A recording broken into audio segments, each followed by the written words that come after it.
ก็ควรปฏิบัติตัวเองต่อสามีอย่างนี้5 อย่างเหมือนกันผู้เป็นภรรยาในเมื่อ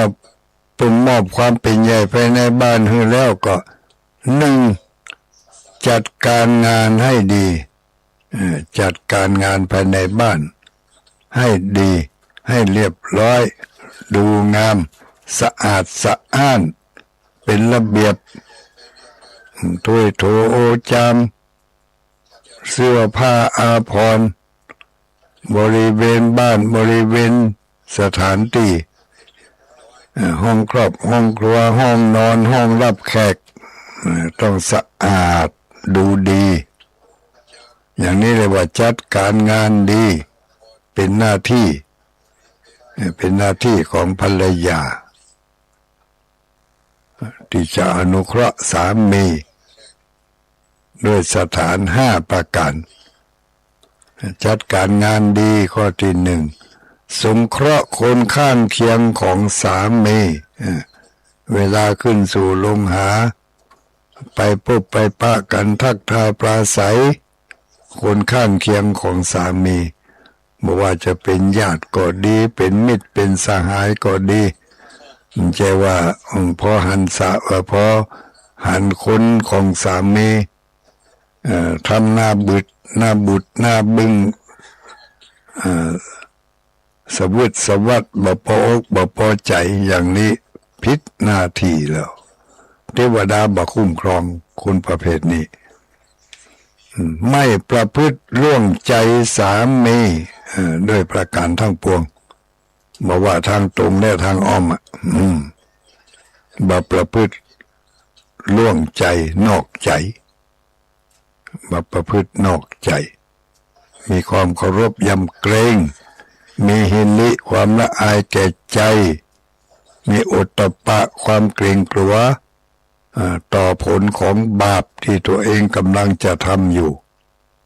กึดได้อย่างนี้เรียกว่าไม่ประพฤติล่วงใจสามีหน้าที่ของภรรยาอีกอันหนึ่งก็คือรักษาทรัพย์ที่สามีหามาไว้ให้ดีควรจกควรจ่ายในโอกาสในเวลาที่ควรจกควรจ่ายอันใดบดีใจก็บดใจอันใดจะดีใจถ้ามันนักหนาป้าป้านก็ปรึกษาหารือกันก่อนถ้ามันบนักบนามีหน้าที่เราได้รับสิทธิที่เรียกว่าเป็นมอบความเป็นใหญ่ให้เราแล้วภายในบ้านมอบความเป็นใหญ่ให้ภายในทัพจัดงานการเคหาไม่ล่วงใจผู้เป็นสามีอย่างนี้นะรักษาทรัพย์ที่สามีหามาไว้ได้มิให้ขาดรักษาทรัพย์ที่สามีหามาหรือที่ช่วยกันเสาะหาก็แล้วแต่หน้าที่ในการรักษาไม่ใช่ว่าสามีมอบมือเอาไปเล่นการพนันให้หมดหรือเอาไปจ่ายบำรุงบำเรออย่างอื่นให้หมดเนี่ยไม่ได้ใช้จ่ายที่มันเป็นประโยชน์ภายในครอบครัวก็ผิดต่อหน้าที่ของภรรยาที่ดีรักษาทรัพย์ที่สามีหามาได้ไว้ให้ดีข้อสุดท้ายหน้าที่ของภรรยาที่ดีที่จะปฏิบัติบำรุงสามีบำรุงครอบครัวก็คือขยันไม่เกียจคร้านในกิจการงานทั้งปวงภายในบ้านของตัวเองเมื่อเป็นคนขี้ข้านงานการภายในบ้านพอห้องครอบห้องครัวสกปรกโรครุงรังเนาะพอน้ำท่าบ่มีดื่มอย่างนี้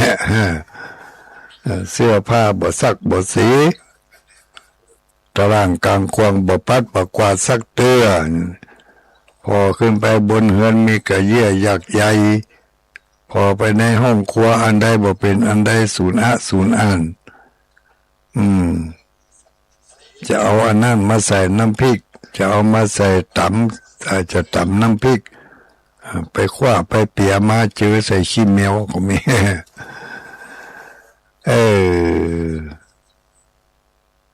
อันนี้ก็ต้องเป็นหน้าที่เปรียบเสมือนหนึ่งเท้าทั้งสี่ทางด้านทิศตะวันตกทิศปัจฉิมเนี่ยเป็นหน้าที่ของภรรยาสามีที่จะปฏิบัติต่อกันในครอบครัวนั้นในเฮือนใหม่หลังนั้นที่เขาไปเจิญเต้าทั้งสี่มาเนี่ยถ้าภรรยาสามี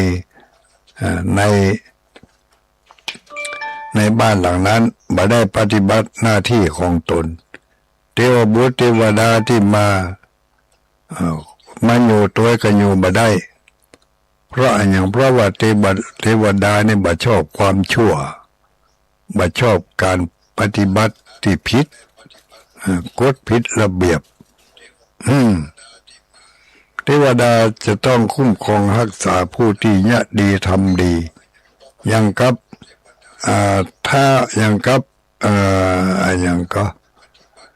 ท่านมหาชนกลอยคออยู่กลางทะเลหลายมื้อหลายวันนาง ไม่ขลาผู้รักษาน้ำมหาสมุทรหันก็ใส่ก็เข้าไปช่วยเพราะการสร้างความดีสร้างความขยันหมั่นเพียรมีความอดความทนสิ่งที่ดีๆก็เข้ามาช่วยคุ้มครองรักษาเทวดาก็คอยปกป้องบางคนบอกว่าเขาก็ทำดีเสียงตีแล้วเทวดาหายไปไหนยังบ่มาคุ้มครองปกป้องเพื่อเขาได้รับเหตุเพศภัยต่างๆอันนั้นบางทีมันก็เกินกำลังของเทวดาที่จะรักษาได้ที่จะช่วยเหลือได้เพราะว่าเวรเก่าของเขาได้ทำมานักเกินไปเกินกำลังของเทวดาจะช่วยได้ก็ยังกับเขานี่ค่ะของใดของบางสิ่งบางอย่างมันนักล่ำไปเนี่ยเขาจะช่วยเหลือตัวเขาเองจะยกจะแบกขึ้นมามันก็ยากบ่ได้มันนักไปขอคนอื่นมาช่วยคนอื่นก็ช่วยได้ช่วยได้เท่าที่กำลังของเพิ่นมีถ้านักกว่าหน้าเพิ่นก็ช่วยบ่ได้อย่างนี้อันนี้ก็เป็นภาระหน้าที่หรือว่าเต้าตั้งสี่เต้าตั้งสี่มาเดี๋ยวนี้อาจจะสับสนกันอยู่นะญาติโยมทั้งหลายโดยบุคลาธิฐานก็หมายถึงเทวบุตรเทวดาที่คอยคุ้มครองอยู่ในทิศทั้งสี่ทิศเบื้องหลังหรือว่าทิศทางด้านทิศตะวันตกนี่เป็นทิศเบื้องหลังเพราะเขายืนแล้วก็หันหน้าไปทางทิศตะวันออกนี่เนาะแล้วก็ทิศตะวันออกก็หมายถึงทิศเบื้องหน้าก็หมายถึงบิดามารดาลูกหลานอันนี้อยู่ทิศเบื้องหน้าครูบาอาจารย์อยู่ทิศเบื้องขวาบุตรภรรยาสามีอยู่ทิศเบื้องหลังเป็นทิศเบื้องหลังแล้วก็ส่วนทางด้านทิศเหนือนี้โดยบุคลาธิฐานผู้ที่คอยคุ้มครองปกป้องหมายถึงท้าวเวสสุวรรณหรือว่าท้าวเวสสุวรรณหรือว่าท้าวกุเวนนี่คอยคุ้มครองทางด้านทิศเหนือของเขาตัวของเขา อยู่ที่นี่ทางด้านทิศเหนือของเขานี่หมายมีท้าวเวสสุวรรณคอยคุ้มครองอยู่สิ่งบ่เป็นสิ่งที่บดีจะเข้ามาทางด้านทิศเหนือถูกท้าวเวสสุวรรณป้องกันไว้บ่ให้เข้าถึงตัวเขาได้อันนี้โดยบุคลาธิฐานส่วนธรรมาธิฐานธรรมาธิฐานนั้นทางด้านทิศเหนือเปิ่นหมายถึงไผทางด้านทิศเหนือนี่เปิ่นหมายถึงมิตรสหายมิตรสหายเพื่อนฝูงนี่เนาะเพื่อนฝูงมิตรสหายทางด้านทิศเหนือเพื่อนฝูงนั้นมีหน้าที่ที่เขาจะต้องปฏิบัติต่อกันกุลบุตรพึงบำรุงด้วยสถานห้าอันนี้การบำรุงเพื่อนนะด้วยการแบ่งปันด้วยการการแบ่งปันกุลบุตรพึงบำรุงด้วยสถานห้าเป็นมิตรเป็นเพื่อนกันอนุเคราะห์สงเคราะห์ซึ่งกันและกัน บำรุงด้วยการแบ่งปันบอกว่าจะเป็นการแบ่งปันทรัพย์สิ่งของเงินทองแบ่งปันข้อคิดข้อเสนอแนะแบ่งปันสติปัญญาแบ่งปันโอกาสอย่างนี้เป็นต้นเรียกว่าแบ่งปันนะแล้วก็สนทนาปราศัยด้วยถ้อยคำที่ไพเราะบ่ใช่คำที่มันบ่สุภาพต่อกันอย่างนี้แล้วก็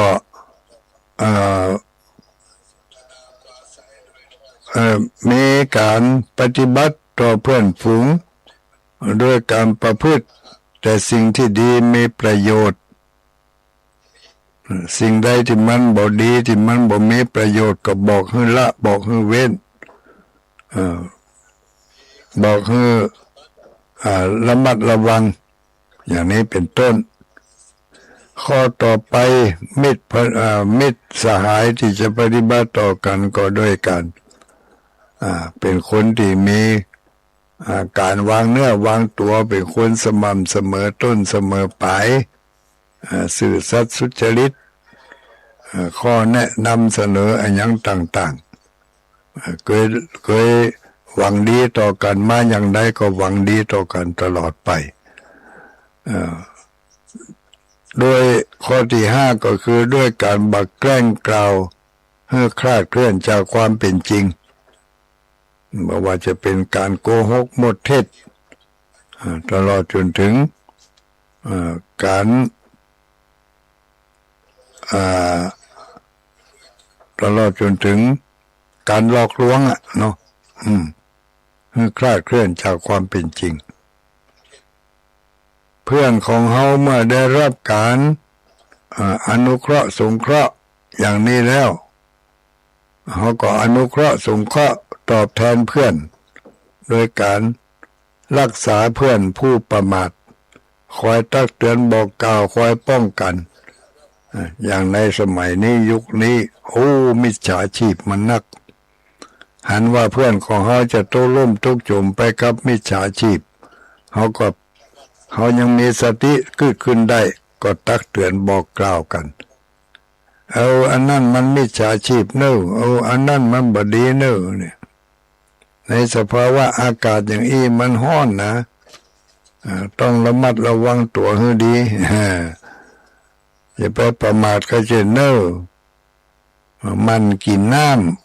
ำกินน้ำบ่อยๆทุกๆชั่วโมงอย่างนี้อากาศมันร้อนกินน้ำไว้มันดีไม่ต้องถึงกับกินอึกกำเดียวเสียงไปขวดหนึ่งข้างละขวดกำเดียวมันก็กระต้องการกินน้ำบ่อยๆนี่เป็นการระบายความร้อนออกจากตัวแล้วก็ป้องกันความร้อนทางนอกเข้ามานักล่ำไป มันบ่เหมือนยุคก่อนสมัยก่อนแล้วนะเวลานี้เวลานี้โดยเฉพาะอย่างยิ่งภายในเดือนนี้และเดือนหน้านี่ความร้อนจะเข้ามานักขนาดนักก็ต้องป้องกันเอาไว้ความชื้นความเย็นในตัวของเราจะถูกความร้อนภายนอกมันดูดออกไปก็โดยการป้องกันบ่ให้เฮามันเกิดฮิสโตกสแต็กก็โดยการมันดื่มน้ำบ่อยๆจิบบ่อยๆกำเล็กกำน้อยไปแต่เมื่อได้บ่อยๆถ้าไปเอาอึกกำเดียวมันก็จะแก้น้ำเขาจะกินนักหมกได้กระจ่างเถอะมันอย่างกับห่อน้ำใส่ขวดนี่ก็เนาะห่อน้ำใส่ขวดเขาใส่กำน้อยมันก็อยู่ในนั้นแต่ถ้าทอกำเดียวมันก็ล้นขวดมันล้นขวดสกำมันก็อุ่นถึงขวดนั่นเนาะ